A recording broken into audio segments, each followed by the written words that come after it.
pelajarilah adab sebelum mempelajari ilmu. Terima kasih Ustadz. Kami titip anak kami ya Ustadz. Insya Allah Pak, insya Allah.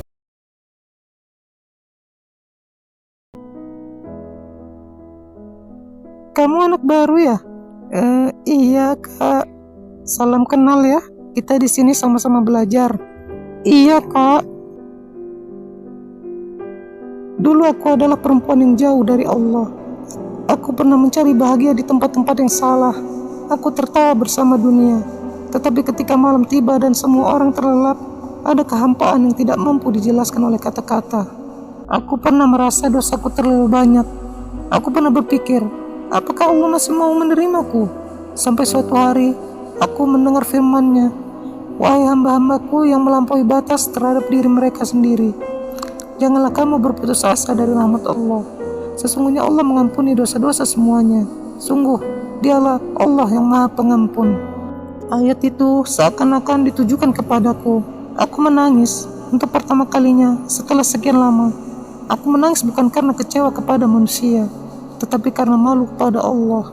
Betapa banyak nikmat yang kubalas dengan maksiat. Betapa banyak kesempatan yang kusia-siakan. Lalu aku memutuskan untuk pergi. Bukan pergi meninggalkan masalah, tetapi pergi mencari jalan pulang.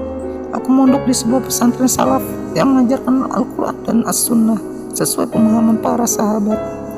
Di tempat ini aku belajar bahwa hijrah bukanlah tentang siapa yang paling cepat terlihat berubah, melainkan siapa yang paling sungguh-sungguh memperbaiki hatinya.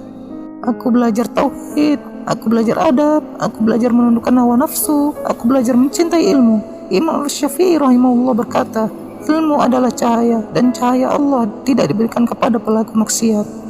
Hari-hariku dipenuhi lantunan Al-Quran sebelum fajar, majelis ilmu setelah sholat, dan doa-doa panjang agar Allah tidak mencabut hidayah yang telah Dia titipkan. Rasulullah SAW pernah bersabda, setiap anak Adam pasti banyak melakukan kesalahan, dan sebaik-baik orang yang bersalah adalah mereka yang bertaubat. Hadis itu membuatku mengerti bahwa orang baik bukanlah orang yang tidak pernah berbuat dosa, tetapi orang yang tidak lelah untuk kembali kepada Rabb-Nya. Di pondok ini, aku menemukan ketenangan yang dahulu ku cari kemana-mana. Namun, Allah juga menguji hati dengan cara yang lembut. Ada seorang ikhwan yang dikenal baik akhlaknya. Ia menjaga pandangan, bersungguh-sungguh dalam menuntut ilmu, dan memiliki niat yang baik untuk memuliakan seorang wanita melalui jalan yang halal. Bukan karena hatiku tidak tersentuh, tetapi karena aku tahu, aku datang ke pondok ini membawa hati yang masih penuh luka akibat dosa-dosa masa laluku. Aku masih belajar memperbaiki sholatku. Aku masih belajar ikhlas. Aku masih mau belajar mencintai Allah lebih dari apapun. Maka aku menulis surat untuk seorang ikhwan tersebut. Bismillah. Jika benar engkau memiliki niat yang baik, semoga Allah membalas niat itu dengan kebaikan. Akan tetapi, izinkan aku meminta satu hal. Aku sedang belajar pulang kepada Allah. Aku masih memperbaiki diriku dan ingin fokus menuntut ilmu. Jangan jadikan aku alasan untuk mengurangi kesungguhanku dalam belajar. Sebagaimana aku pun tidak ingin menjadikan perasaan sebagai penghalang perjalananku menuju Rabb-Ku. Jika Allah menakdirkan sesuatu yang baik di masa depan, maka tidak ada yang mampu menghalanginya.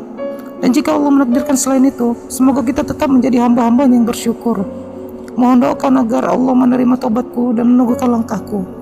Surat itu pun terkirim. Tidak ada janji, tidak ada kepastian, tidak ada kalimat tunggulah aku. Yang ada hanyalah doa agar masing-masing dijaga oleh Allah. Tahun demi tahun berlalu, aku menyelesaikan hafalan yang dulu terasa mustahil. Aku memahami kitab-kitab yang dulu sulit ku mengerti. Aku belajar bahwa kebahagiaan bukanlah memiliki semua yang kita inginkan, tetapi ridha terhadap apa yang Allah pulihkan.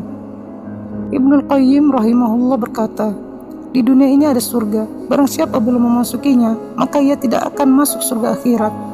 Surga itu adalah mengenal Allah, mencintai Allah, dan merasa tenang dengan mengingat Allah. Lalu, tibalah hari ketika masa mondokku selesai. Aku berdiri di gerbang pondok sambil memandang tempat yang telah menjadi saksi air mata taubatku. Tempat ini telah mengubahku. Aku datang sebagai perempuan yang dipenuhi penyesalan. Aku pulang sebagai hamba yang masih penuh kekurangan. Tetapi kini mengenal jalan pulang ketika tersesat. Aku tidak tahu bagaimana takdir ikhwan itu. Aku tidak tahu kepada siapa Allah akan menuliskan jodohnya. Sebagaimana aku pun tidak tahu siapa yang akan Allah takdirkan untukku kelak. Tetapi untuk pertama kalinya dalam hidupku, ketidaktahuan itu tidak membuatku gelisah. Karena aku telah belajar bahwa tidak semua kisah harus berakhir dengan pernikahan. Ada kisah yang berakhir dengan ilmu, ada kisah yang berakhir dengan kedewasaan, ada kisah yang berakhir dengan hati yang lebih dekat kepada Allah.